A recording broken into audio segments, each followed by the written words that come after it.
महाराष्ट्र थाने रे cement mixture गाड़ी एवं टैक्सी धक्का 10 मृत। एक सेतु उपरे सीमेंट मिक्सचर सहित एक गाड़ी धक्का हेबा फल 10 जनकर मृत्यु होइछे।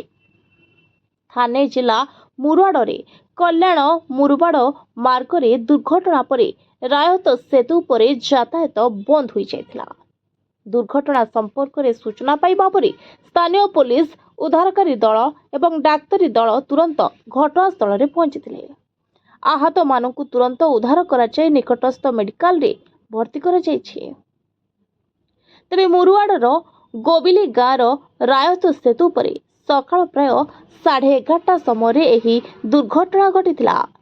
दुर्घटनाटी एते भयंकर थिला जे यात्रीवाही गाड़ीटी संपूर्ण भावे चूरमार हो जाइछे।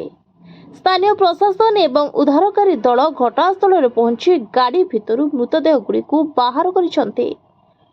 आहत मानक चिकित्सा पाई निकटस्थ मेडिकल रे भर्ती करा जाइछि, जेउठारे सेमानक अवस्था संकटापन्न थिबा कुआ जाउछि।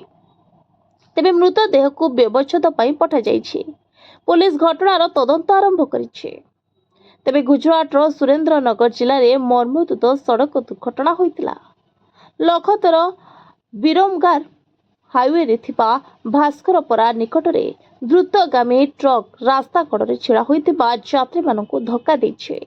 भयंकर दुर्घटना रे अति कम रे 7 जनकर घटनास्थल में मृत्यु घटितिबा बेले अनेक आहत होइतिबा जଣା पड़िछे।